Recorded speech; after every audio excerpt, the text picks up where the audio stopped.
Hello दोस्तों, तो आज हम सभी एक ऐसे व्यक्ति के बारे में बात करने वाले हैं जो कि ना सिर्फ बड़ों के चहीते हैं बल्कि आज के समय के यंगस्टर्स के भी चहीते बन चुके हैं, जिनका नाम है सद्गुरु। हम इनकी कहानी एक पिता और एक पति के रूप में पढ़ेंगे। तो सद्गुरु बहुत से लोगों के लिए बहुत सारी भूमिकाओं में है। गुरु, रहस्यवादी, योगी, मित्र, ज्ञात और अज्ञात, सभी विषयों पर सलाहकार, कवि, वास्तुशिल्पी।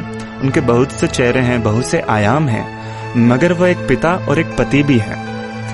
सद्गुरु बहुत से लोगों के लिए बहुत अलग अलग तरह से मायने रखते हैं। गुरु, दिव्यदर्शी, योगी, मित्र, बहुत से जाने अनजाने विषयों के सलाहकार, कवि, आर्किटेक्ट, जाने कितने चेहरे और कितने ही आयाम, परंतु वे एक पिता और पति भी हैं। आध्यात्मिक जागरण अनुभव के 2 वर्ष बाद उनकी भेंट अपनी पत्नी विजय कुमारी से हुई, जिसे स्नेह से विजी कहकर बुलाया जाता है। उनकी पहली भेंट मैसूर में एक लंच के दौरान हुई, जहां वे एक अतिथि के रूप में गए थे। इसके बाद उनके बीच कुछ समय के लिए बहुत ही हार्दिक पत्रों का आदान प्रदान भी हुआ। सन 1984 की महाशिवरात्रि के शुभ अवसर पर वे विवाह बंधन में बंध गए। सद्गुरु की योग कक्षाओं की दिनचर्या जोरों पर थी और वे कार्यक्रमों के आयोजन के लिए पूरे दक्षिण भारत के दौरों पर रहते थे। विजी एक बैंक में काम करती थी। वे भी अक्सर कार्यक्रमों में अपना सहयोग देने के लिए उनकी मोटरसाइकिल पर उनके साथ जाती थी। 1990 में सद्गुरु और विजी के घर एक प्यारी सी बेटिया राधा का जन्म हुआ। सद्गुरु बताते हैं, विजी माँ बनना चाहती थी। उसे लगता था कि मातृत्व का अनुभव किसी भी स्त्री के जीवन का सबसे अहम अनुभव होता है। दरअसल जब मैं करीबन 19 साल का था, तब मेरे मन में शादी करने या परिवार बसाने का कोई ख्याल तक नहीं था। उन्हीं दिनों में ऋषि वैली स्कूल गया था। यह उन्हीं स्कूलों में से था जिनकी स्थापना जे कृष्ण मूर्ति के हाथों से हुई थी। मैंने सोचा, अगर कभी मेरी कोई संतान हुई और जाने मेरे कैसे मन में एक बेटी का ख्याल आया, तो मैं उसे बिटिया को पढ़ाने के लिए यहीं भेजूंगा। फिर राधे के जन्म के करीब 5 वर्ष पूर्व मैं और विजी कला क्षेत्र गए। भारतीय शास्त्रीय नृत्य की शिक्षा के लिए श्रेष्ठ स्थानों में से एक कहा जाता है उसे। जब हमने उसे देखा तो कहा, अगर हमारे घर बिटिया का जन्म हुआ तो उसे यहाँ जरूर भेजेंगे।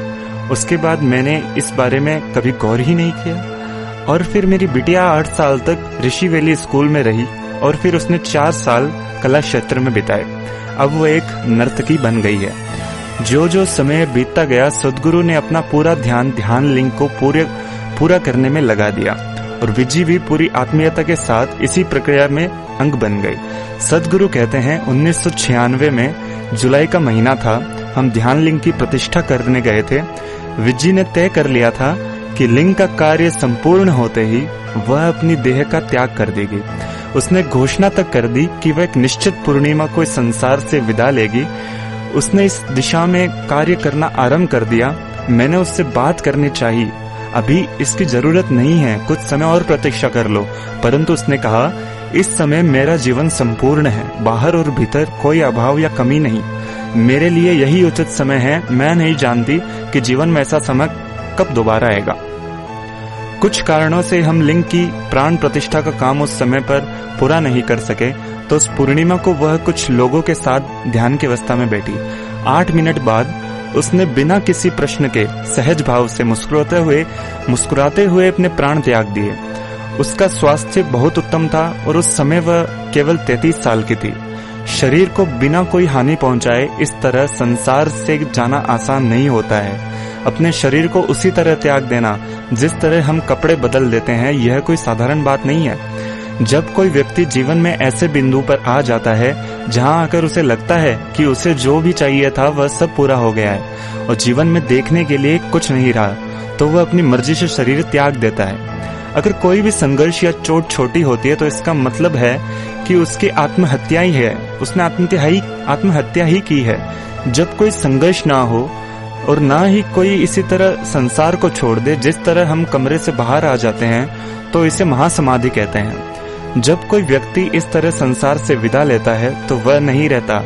जब कोई मर जाता है तो हम उसके लिए इस वाक्य का प्रयोग करते हैं, वह नहीं रहा, पर वह सच नहीं है। वह बस उन अर्थों में नहीं रहता जिनमें आप उसे जानते हैं। पर जब कोई व्यक्ति पूरी सजगता के साथ अपनी देह का त्याग करता है अपने शरीर को बिना किसी हानि या कष्ट से छोड़ देता है तो वह व्यक्ति सही मायनों में नहीं रहता। उस व्यक्ति का अस्तित्व ही अब नहीं रहा, वह तो कहीं विलीन हो गया, खेल खत्म हो गया, पूरी तरह से हमेशा के लिए समाप्त हो गया। सभी आध्यात्मिक जिज्ञासुओं के लिए महासमाधि की परम लक्ष्य है चैतन्य से हमेशा हमेशा के लिए लीन हो जाना ही उसकी साधना का चरम है। तो यही थी सदगुरु की ये कहानी, जो कि एक पिता और पति के रूप में वो कैसे निभर के आए। तो हम विदा लेते हैं और अगली कहानी तक आप इंतजार कीजिए। हम ऐसे वीडियोस आपके लिए लाते रहेंगे। बहुत बहुत धन्यवाद।